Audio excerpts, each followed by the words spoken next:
peraturan Hongkong. Katanya Sebentar. kalau 1 tahun nge-break itu baru boleh ganti majikan ya, baru boleh ganti agent ya. Apakah betul? Sebentar.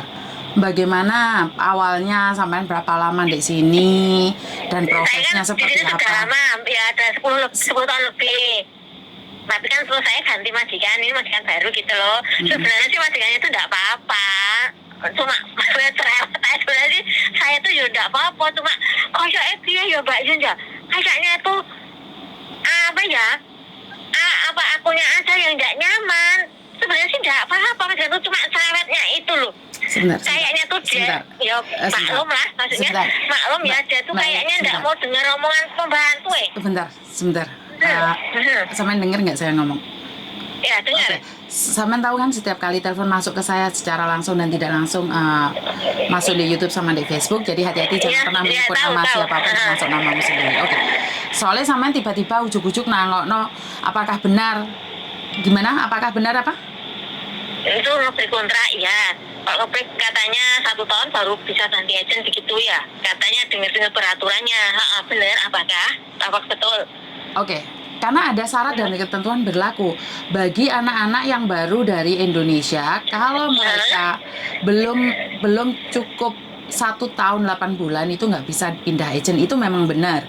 Tapi bagi Anda yang pernah ada di Hong Kong dan barusan masuk majikan itu tidak ada masalah. Mungkin penjelasannya kurang lengkap di situ. Oh ya, soalnya kan kemarin kan saya dikasih tahu teman saya, Mbak Yanti nek cuma 1 tahun itu nggak boleh ganti agent. Wah bagus, aku nggak jadi ngebreak lah. Aku ngebreaknya nanti aja, kalau udah yang tak finishin aja lah, malah lebih enak, tak tahan-tahanin lah aku yang bilang gitu. Satu hal, sama-sama bertahan kan mendingan, menurut pendapat saya adalah mendingan bertahan. Karena kalau kamu ngebreak, kamu harus pulang Indonesia, harus proses. Kalau agentnya kadang-kadang ada yang bayar, ya kalau ikut saya nggak bayar, tapi kan saya tidak menginginkan kalian ngebreak. Tujuan saya tidak menginginkan siapa-siapa ngebreak gitu loh. Jadi kalau Mbak Yuni, apakah nanti misalnya ya ngebreak itu nanti apa potongan gaji lagi ya? Tergantung agentnya Mbak, saya sendiri kurang tahu. Tergantung agentnya. Jadi kan itu tergantung perjanjian agent. Kalau ikut agentnya anakku kan nggak bayar sama sekali, tapi ketentuannya di Indonesia seperti apa dan bagaimana saya kan kurang tahu peraturan Indonesia. Pulang apakah harus ikut proses, apakah harus ada KTKLN atau apapun namanya, kan saya sendiri tidak tahu Indonesia. Jadi kalau memang kalau dari kantornya anak saya sendiri itu nggak perlu bayar sama sekali gitu loh. Cuman 10% saja. Terus Mbak Yuni, ini saya tanya lagi, kalau misalnya itu visa ya, saya kan visa saya habisnya bulan itu. Saya bulan kan itu kapan? Bulan itu kapan? Bulan itu ya. Bulan itu kapan? September. Loh, ya jangan ngomong bulan itu sayang. Maksudnya itu bulan Agustus atau pas bulan Septembernya ya? Soalnya pertengahan tanggal 15 nih. 20 tanggal 15 September 2023. Oke, finish kontrak atau extend visa? Itu saya baru setahun itu. Kan saya paspor saya sudah habis expired Oktober. Besok saya baru mau buat paspor baru lagi bulan Maret. Oke, berarti Saman harus extend visa, maksudnya Saman seperti itu? Terus? Itu kalau misalnya yang nyuruh agent saya tanya dulu itu berapa ya bayarnya.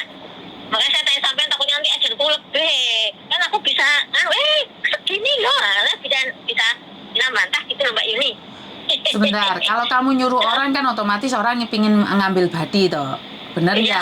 Maksudnya kira-kira berapa yo?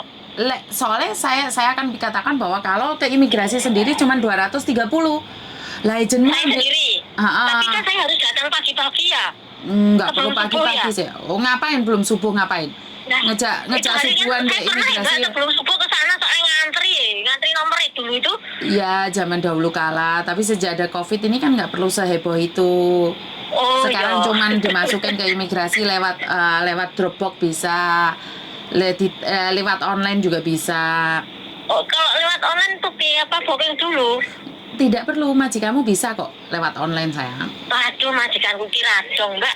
Aku harus melakukan sendiri, majikanku tuh nggak tahu apa-apa. Kok kayak emle ya. Oke, mungkin sampean berangkat sendiri karena ntar visanya akan dikirim lewat SMS dan sampean akan download. Download aplikasi. Betul. Jadi kalau visanya sudah turun ada di download nanti. Downloadnya di sana apa di rumah? Soalnya di imigrasi apa di rumah? Ya kamu harus kirimkan datamu ke imigrasi dulu. Terus kalau imigrasi sudah menerima datamu, maka imigrasi akan kirim surat ke alamatmu dan dari situ kamu akan download dan bayar 230. Oh, kalau lewat agent berapa Mbak? Kira-kira? Gak ngerti aku Mbak. Engko enek agent sing 500, enek sing agent 1000. Enek sing agent 800 kan aku gak ngerti. Oh iya. Bener gak? Oke. Oke Mbak Yuni, terima kasih ya. Satu-satu agent kan tidak sama. Terima kasih ya. Sama-sama. Suan nggih. Nggih. Makasih atas infonya. Terima Assalamualaikum. kasih. Waalaikumsalam. Oke, ini yang ingin saya katakan bahwa kalau nanya jangan langsung bongkot ya Mbak. Kamu harus cerita dulu alurnya berapa lama di Hong Kong, terus apakah bisa ganti agent. Oke, buat kalian yang belum pernah finish kontrak di Hong Kong, kalau mau pindah agent itu pikir-pikir dulu. Tapi kalau kalian sudah finish kontrak di interminate atau ngebreak, apakah bisa pindah agent? Bisa. Tapi sekali lagi saya tidak pernah menginginkan kalian ngebreak kontrak. Karena saya bisa katakan bahwa tidak mudah juga untuk mendapatkan majikan saat kita ngebreak kontrak dan interminate ataupun di notice. Jadi buat mbaknya di luar sana, tetap semangat. Majikan cerewet kan memang sudah biasa. Di Hong Kong ini bisa nggak kasih tahu saya majikan yang nggak cerewet? Hampir 85% majikan Hong Kong itu cerewet sekali, cerewet banget. Jadi saya cuma pingin bilang pada kalian bahwa bersabarlah, karena memang ini adalah ujian buat kita. Kita selalu berdoa karena kita ke Hong Kong ini mengais rezeki ya. Kadang-kadang memang sakit dan luka itu menjadi sangat dalam. Yang penting kita tidak mudah terpancing emosi. Semua masalah itu lebih mudah Mbak. Karena saat masalah datang dan pikiran kita tenang, kita itu nggak akan galau, nggak akan mikir yang aneh-aneh. Tapi saat pikiran kita nggak jelas, tiba-tiba ada masalah, itu mudah sekali kita terprovokasi. Kita mudah sekali merasa terancam posisi kita. Tapi kalau posisi kita tenang, ada orang mau menghina, ada orang mau menjatuhkan, kita tetap nyantai aja, biarin aja. Memang seseorang itu tidak bisa dipaksakan bahwa dia lebih baik dari kita atau kita lebih baik dari dia. Kita tidak perlu mengatakan pada orang lain bahwa dia adalah yang terbaik, saya yang baik, membanding-bandingkan hidup kita dengan orang lain, maka kita tidak akan pernah bahagia. Sekali lagi, saat kita berada di Hong Kong, ingat satu hal, majikan Hong Kong sangat rewel. Karena itu saat kita dihadapkan dengan majikan yang rewel, hati kita harus tenang. Hati kita harus menjadi hutan yang basah, yang bisa menerima apapun itu. Jadi biar tidak mudah kobongan. Itu aja dari saya, kurang lebihnya saya minta maaf, dan wassalamualaikum warahmatullahi wabarakatuh. Berkat Tuhan mengalir atas hidup kita semua. Semoga semua makhluk hidup bahagia dan terima kasih. Bye-bye.